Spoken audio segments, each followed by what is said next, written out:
안녕하세요. 유명인 소개하는 남자 유소나입니다. 오늘 소개할 유명인 류승룡입니다.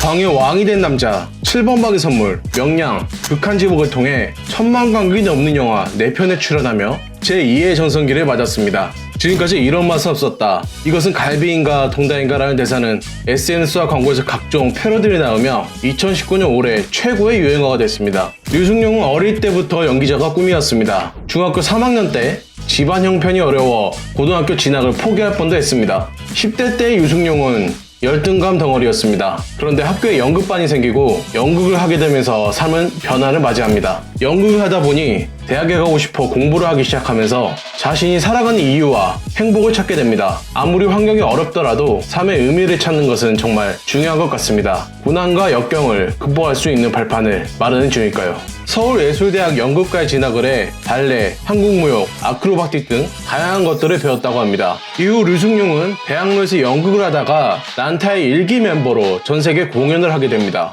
초창기 난타를 할 때는 1년 동안 거의 노게런티로 출연을 하고 하루에 12시간씩 매일 연습했다고 합니다. 이때 류승룡은 난타는 대사 없이 동작과 눈빛만으로 끌어가야 하는 무언극이다, 나의 눈빛 훈련은 이때부터 다져졌다고 합니다. 그러다가 류승룡은 주변에 만류해도 난타를 그만두게 됩니다. 난타 공연 중 벼룩쇼를 보게 된 게 계기가 됩니다. 벼룩은 원래 자기 몸에 70배를 뛰는데 유리잔 안에 갇힌 벼룩은 뛸 때마다 유리잔 천장에 부딪힙니다. 그렇게 10분 뒤에 유리잔을 치우면 벼룩은 딱 유리잔 높이까지만 뛰지 원래의 높이로는 절대 시도를 하지 않는다고 합니다. 류승룡은 사람도 벼룩처럼 유리잔에 부딪힐 거라는 두려움을 떨쳐내면 본인이 가진 진짜 능력만큼 뛰어오를 수 있을 거라고 생각하게 된 거죠. 결국 난타를 그만두고 막노동 3년을 하면서 지내게 됩니다. 성남 인력시장에서 일감을 찾아보고 우유 배달도 하고 과수원에서 일도 해보고 안 해본 일이 없다고 합니다. 가난한 연극배우 생활을 하다가 장진 감독의 영화 아는 여자의 단역으로 출연하면서 영화배우로 데뷔하게 됩니다. 이후 박수칠 때 떠나라, 거룩한 계보 등을 통하여 차츰 비중을 높였지만 세상은 여전히 그의 이름을 알아주지 않는 무명배우였습니다. 영화 구름을 벗어난 달처럼에 출연할 당시 이준익 감독님께 류승룡은 친구 정재영이 한 작품 할 때 저는 영화 5편을 해야 생활이 됩니다. 그런데 두렵습니다. 제가 가진 캐릭터를 다 소진하면 총알이 떨어지게 될 테니까요 라고 불안감을 털어놓았습니다. 그러자 이준익 감독님께서 승룡아, 땅을 더 깊이 파, 땅은 더 깊게 파면 팔수록 맑은 물이 나와, 네 손톱이 빠지고 피가 나도록 땅을 파면 네가 원하는 더 맑은 물이 나올 거야 라고 하셨답니다. 감독님의 그 말씀을 듣고 더 이상 두려워하지 않게 되었다네요. 이 당시까지만 해도 류승룡은 다작을 해야만 먹고 살 수 있는 배우였습니다. 그러다가 2011년 영화 최종병기화에 출연하면서 전환점을 맞게 됩니다. 2012년 내 안의 모든 것을 통해 인지도가 급상승합니다. 광의 왕이 된 남자로 1000만 관객을 달성하면서 나무조연상을 수상합니다. 7번 방의 선물에서 바보아빠 용구 역을 맡아 인상적인 연기를 보여주면서 광해에 이어 연타석으로 1000만을 돌파합니다. 이후 명량까지 1000만을 돌파하면서 류승룡은 배우 생활에 있어서 전성기를 맞이했습니다.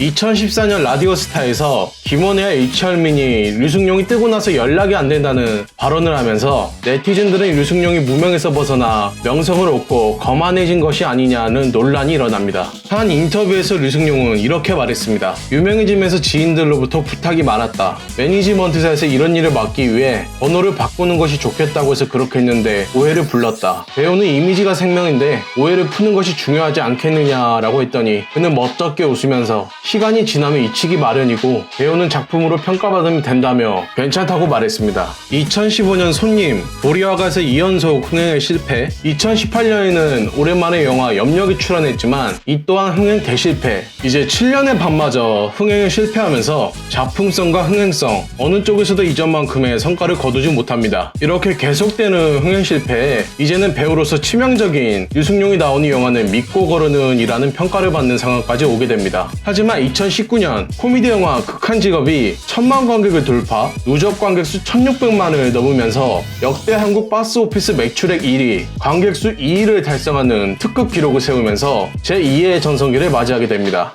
류승룡은 극한직업 시사회를 앞두고 이런 말을 했습니다. 어떤 영화가 잘 되었을 때 그것을 전부 자신의 공으로 돌리는 것만큼 어떤 영화가 잘 안 되었을 때 그것을 전부 자신의 탓으로 돌리는 것도 오보라고 생각한다. 최선을 다하되 사람의 힘으로 안 되는 부분도 있다는 것을 인정할 필요가 있다. 지금까지 유명인 소개하는 남자 유소남이었습니다. 감사합니다. 구독과 좋아요 잊지 마세요.